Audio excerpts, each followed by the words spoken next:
Hadit, Sage Lissert Sadni, Saikana Lashabu Yenka Dene Keo.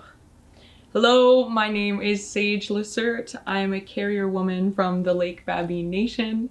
I'm the National Youth Ambassador for the Moosehide Campaign, and I'll be your host today. I'm excited to introduce you to Brandon Petahtegoose, all the way from Northern Ontario. Brandon is a young Ojibwe knowledge keeper who is going to talk to us about honoring our women and the sacredness of life givers. Thank you for joining us.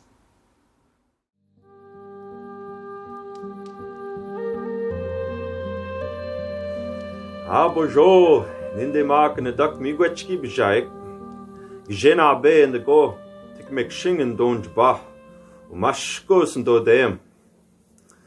Miigwetch, Gejemna do, miigwetch nem shom swasiashi non gom. Miigwetch in the kid non gom gi jigat. Enwexana, mano gi jigat na. Is it ever a good day today? I welcome you all today as my relatives, all that I am connected to. And you can see it's very cold out here today. Trying to stay warm. Got a beautiful fire going. And I introduced myself in my spirit name, Gijena Be. It could be translated too as the kind man.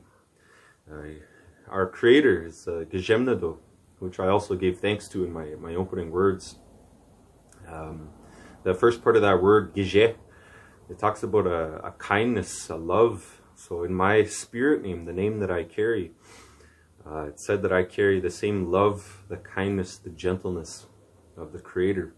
So that's my spirit name. I guess the direct translation would be the kind man. So that's who I am. And so I'm also part of the Elk clan family here in beautiful Atikameksheng, and you could just see how cold it is. And we got some light glimmering on us today, and I also gave thanks in my opening statements. A lot can be said in the language in a short period of time. But I also said thank you to my Creator, and thank you to my grandfather, the beautiful sun, for shining your light on us so we can have another day. And so in this video here today, again, I'm in my beautiful community. This is my family's arbor, my family's lodge, where we host a lot of family gatherings, and we host our family ceremonies as well. And I do have my fire going. You might be able to hear that. You might also hear some traffic that might go by here and there. So just if you hear something going on in the background, it's just because our community, my First Nation, is we're becoming a little bit urbanized, I guess you could say, with our businesses and all the traffic that comes in. So anyways, that's my opening remarks in the language. And I always speak the language first because that's what I'm taught to do. That's what I've been told to do by the old ones. Some people call them elders. That's what we like to call them nowadays. But the old ones, that's what they would say to me. They say, always speak your language first, Brandon, because that's the language of your ancestors. Your ancestors are happy.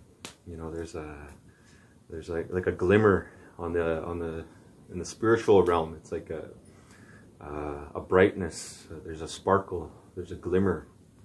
And that's the ancestors, like in rejoice hearing the young ones speak their language. So I always encourage the young ones, even to the youth, to all of you, to everybody. Ones who I know people in their 50s who are just starting to learn their language now. But I encourage you all to take time out of your day. Could be just a little bit of time every day. Just speak your language as best as you can. And so today I have a very special message to send to everybody, to everyone across Turtle Island. And that message is rooted in my deep, profound, spiritual connection to the land Ake. Ake is the land. And we have something, a spiritual bind to that land. Everybody does. Everyone has this connection. And the ones out in the Turtle Lodge out in Sagin, Manitoba, you know, they have a term and they call it Ogichitaba nak nagewin, which translates to the great binding law of all of creation, the law that connects everything in life. And that's when I say, when I open my voice and I said, it just means all that my heart is connected to. Because kind of like Star Wars, I guess, when they talk about the whole midichlorians or whatever, I don't know where they got those ideas from, but it's true what they say in that in that Star Wars realm. That's our worldview. It's like they. I'm not accusing them of taking anything, but I'm just saying that that's very real for us as a Anishnawbek. That's who I am. I'm a Anishnawbek. That K sound at the end is just saying all the native people. Anishinaabe is one. And so, yeah, I'm Ojibwe and Anishinaabe. And I'm going to break down some language as I talk. But in my message, you know, talking about this deep-rooted connection that I have, it is quite profound, and I only learn to know about this connection, what it really means and how real it is. I only began to learn it when I started to take part in our ceremonies in the sweat lodge, especially going out fasting. You know, out here in this beautiful land where I live, there's a fasting mountain, and it's called Pigeon Mountain. But I can't really say it in the language. It hasn't been shared with me too many times, but in the language it would translate to, in the Ojibwe language, it would translate to where the thunderbird sleeps. So that's where we go on top of that mountain fasting for 4 days with no food and no water. Sometimes you just have a little cup of medicine in the morning to soothe your throat and your stomach lining, just so you're not fully damaging yourself. But it doesn't quench your thirst, that little bit of medicine. It's just it's what it is. It's a medicine. And so when I was out there, the very first time I went fasting for 4 days, which was a long time. The first time I went fasting for 4 days, I was 20 years old. So that's about 13 years ago. So I'm still a relatively young person. I'm still considered a youth, even in my own community. But I remember that very first time I went fasting, I was with my dad, and we prayed to the 4 directions with a pipe ceremony. And that's when the sun was going down. It was our first ceremony. And we brought a big drum up there, a great big grandfather drum, and all of our gear. So it took a lot of time, a lot of effort, a lot of energy. And once you got to the top of that mountain, it's like, where's the Gatorade? You know, where's the drink? I want to take a drink, but you can't. You know, you're up there. Now you got to do your work. You got to set your space up, your lodge where you're gonna sleep, and you got to set your protection out on the ground with your cedar and your tobacco ties in the 4 directions, because you're gonna ask those spirits in the 4 directions to help you. And that happened. The spirits in the 4 directions did help. You know, the four winds came and visited us, visited me, that very first time I went up on that mountain.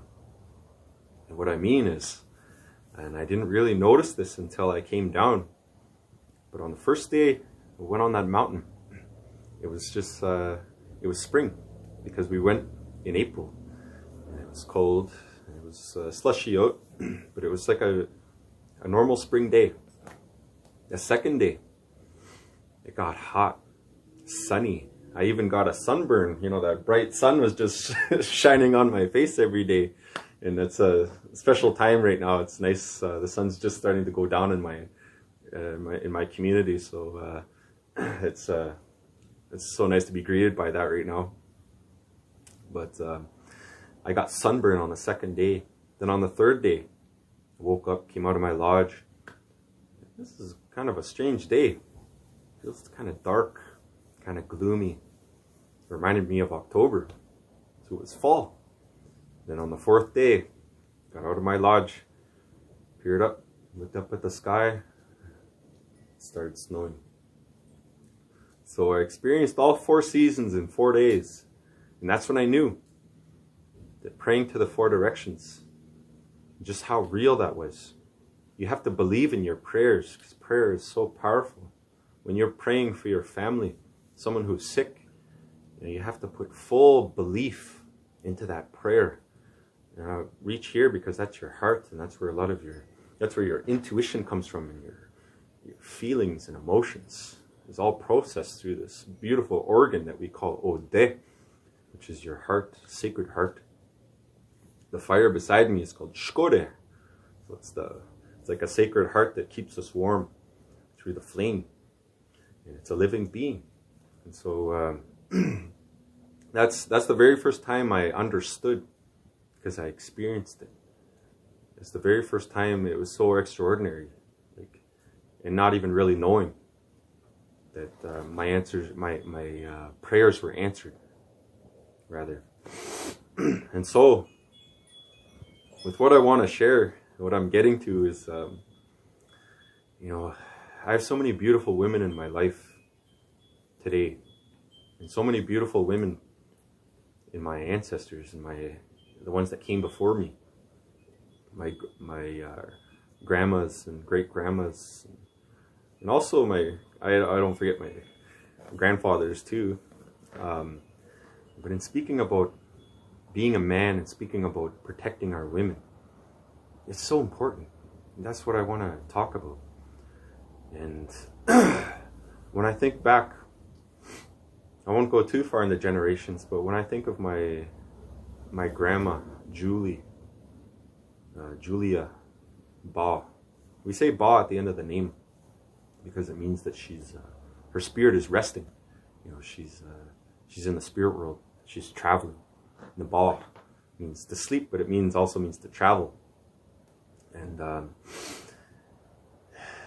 for her, I'll share this with you, with everyone who's watching this video here today, that our people went through so much trauma through colonization. And in the 1930s, out here in this direction over here, we have a lake.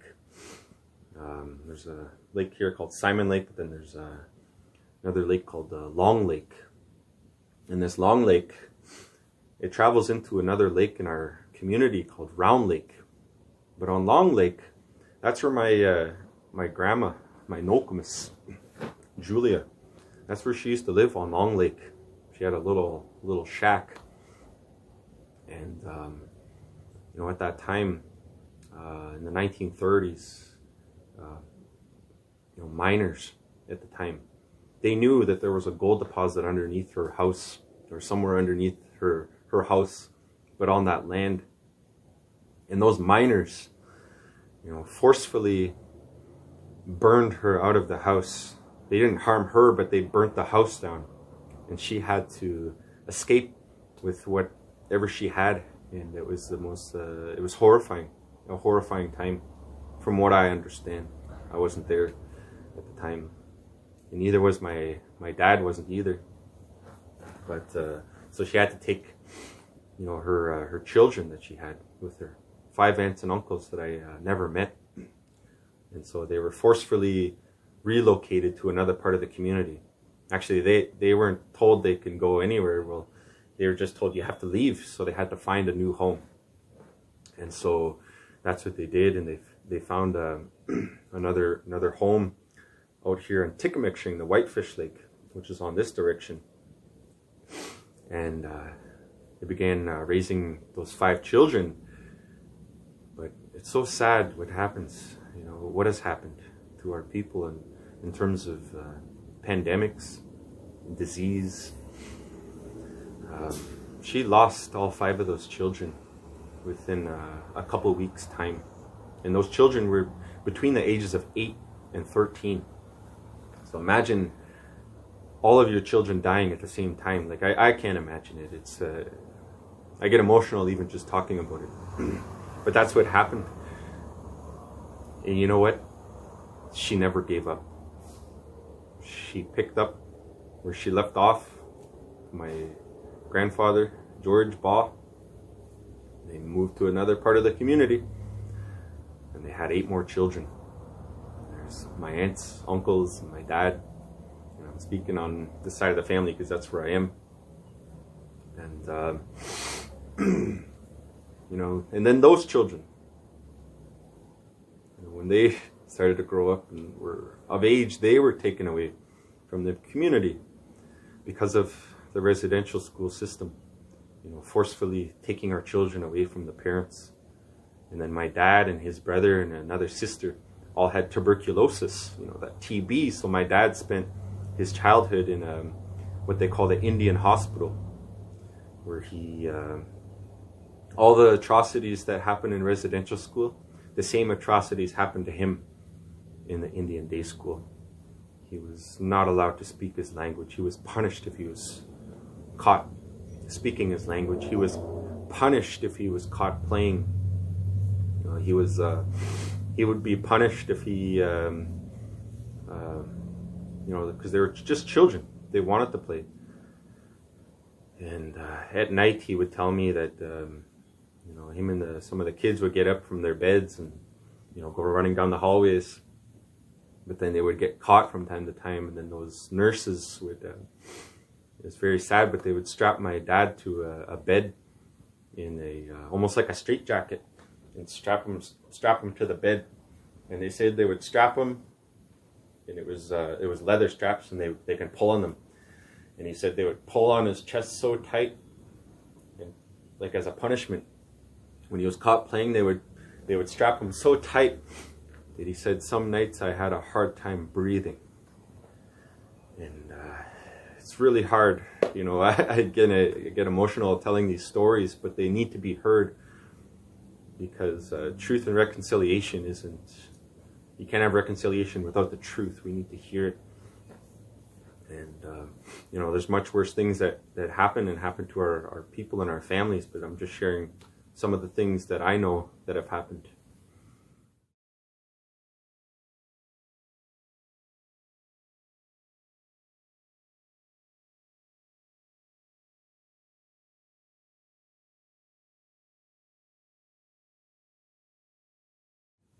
Thinking about, you know, my dad growing up in that time in that Indian hospital, you know, my grandma and grandpa, you know, they when they would come to visit, they were never allowed to hug their children. They were never allowed to hug my father. They would just see him through a glass window, and just, you know, you could touch your hand on the window and the child could touch their hand on the window. And that's it. That was the only affection that my father received, and the only affection that my grandparents could give. And as a parent myself, I know what it's like when your children aren't with you all the time, and like you just want to give them your love and your affection as a parent, because that's it's a part of who we are. We're a loving people. Everyone is. We all have that ability to love, give our love. Those are the most powerful words you can say to someone. I love you. It's the most powerful words you can say to somebody, because when you feel that, that's when that zogide win, which we call that love that pours out from the heart. It's a zogide win. It's like a spark igniting in your heart, and you feel that when someone says that to you, your grandmother, your grandfather, your mom, or your dad, or your uncle, or your auntie, or whoever, they say those words to you. I love you. It's like it just fills your entire body, your entire being with that energy, because that spark is ignited from your heart. Zogide win. And so my grandparents, you know, they lost those 5 children, and then when they had their other 8 children, then those children were taken away. And you know what? my grandma, Julia, she was always known to be a very joyous and loving and caring human being. People would just talk about just her joy for life, because I only knew her until I was 3 years old. And I even have memories when I was 3, and she would come and give me a big bag of candy, you know. And I'd just get that as a little child, and I'd just be so happy. And it just shows how resilient our people are, how far our people have come, and how strong our past generations are, how strong our ancestors were. If they didn't have that strength, they weren't able to show that, walk with that courage, and weren't able to pick up and keep life going and procreating and having more beautiful children in times of a pandemic. You know, we survived through pandemics, many of them, and we're in one today. But we're adaptable, we're resilient, and we're going to get through this same way my grandparents got through that. And understanding these women's teachings, all of these beautiful teachings that have been passed on to me, I realized just how sacred our women are and how we need to protect them. The same way my grandpa was always protecting my grandma. You know, just always giving her that affection and that love, and that, you know, if anything happens, I'll be here for you. And that's the same way we need to look at our aunties and our sisters and our mother and our cousins, you know, all of those beautiful women in our families. We need to lift them up, you know, not put them down, lift them up, because they have a sacred connection. And you know, when something happens to the land, it doesn't matter what part of the world you are. It doesn't matter what part of the world you're in. When something happens to the land, it's the women that rise up. It's the women that are on the front lines. It's the women that are going to protest with peace. But there's a reason behind that. They're the ones on the front lines. If you go on your Google search and type in "idle no more" on Google Images, you'll see nothing but beautiful pictures of women in their jingle dresses, you know, which is a sacred dress and dance of Ojibwe people. And again, it's very cold out here, but that's what you see, because there's a reason why it's the women that get up when something happens to the land. It's because when something happens to Atikameksheng, which is what we call Mother Earth, and there's many different indigenous languages, indigenous peoples all around the world that have a very similar description of the earth in calling the earth our mother, because she is. You know, when we're babies, you know, it's our mothers who provide for us.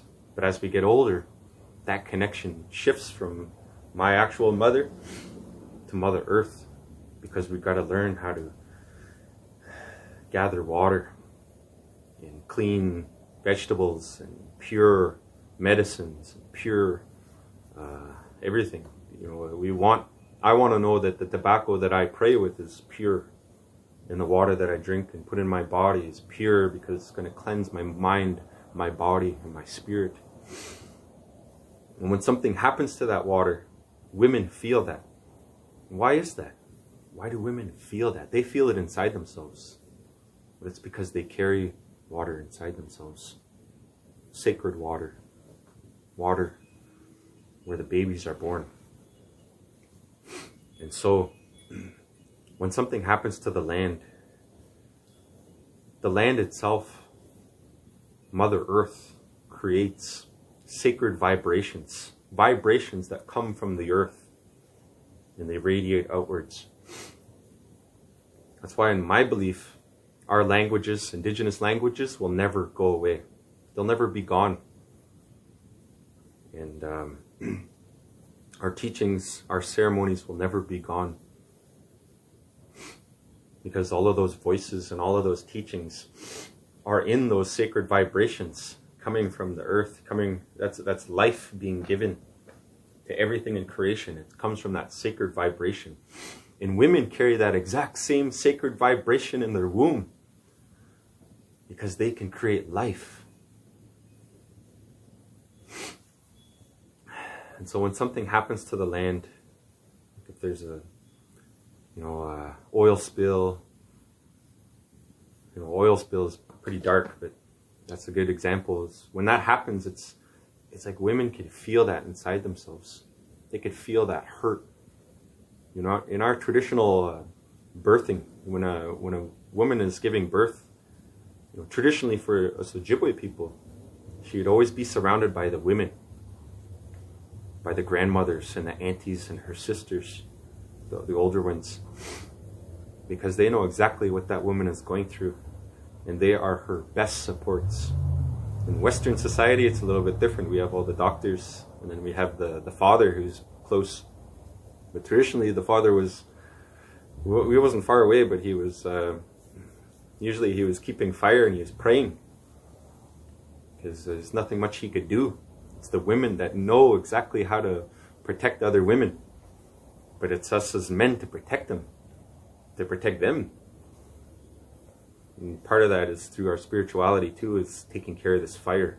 Because I know when my child was born, it was a very rough pregnancy and I couldn't even be in the room anyway. So my instructions were to go sit by the fire, and I did for hours and hours and hours and hours, because it was a very challenging pregnancy.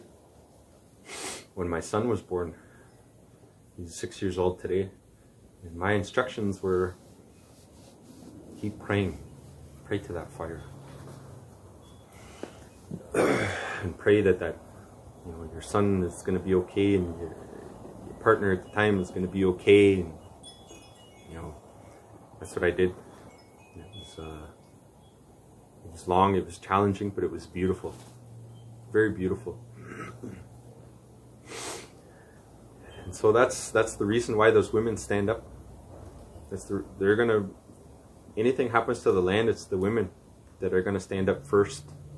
So it's us as men to protect our women, protect them as much as we can, the best way we can, give them our love, give them our affection, show them our kindness, be kind with our wisdom, be kind with all of those things we can share with them, and just give them that unconditional love.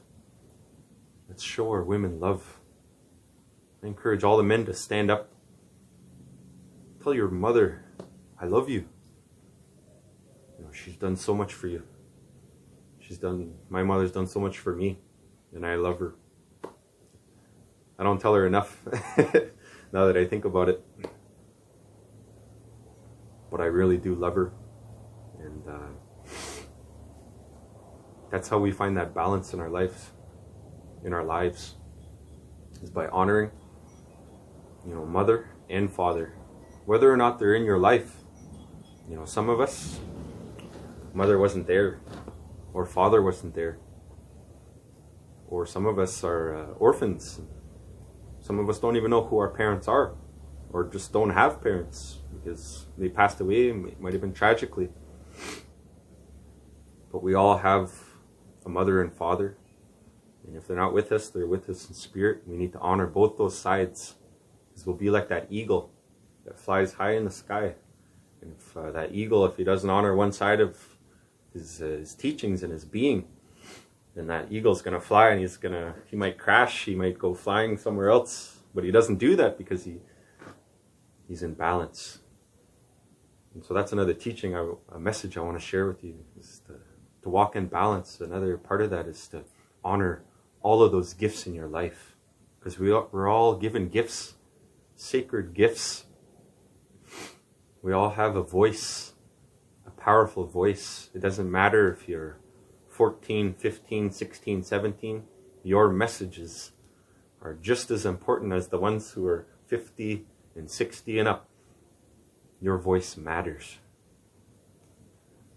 And if you see someone bullying a woman, or if you see a woman in trouble, Get up, speak up, don't hesitate. You know, because you have to do it now. You need to protect them today. So with that, I'm going to say, aha, chimigwech. Miigwech means I thank you. And that doesn't just mean I thank you, I thank the Creator for giving you gifts today in order so you could help me. So I'm being helped today by talking in this video. So I say miigwech to everyone out there in Turtle Island. And let's keep honoring our women. Manadendama koyawak. Honoring our women. Let's honor them. Aha. Miya. That's it. A huge must-see cho to Brandon. We're so grateful to learn from you and to have you pass along these teachings. At the campaign, we are calling on men and boys and all Canadians to stand up against violence towards women and children. Starting from a place of love and respect towards all people is a hopeful beginning. Thank you so much and stay safe.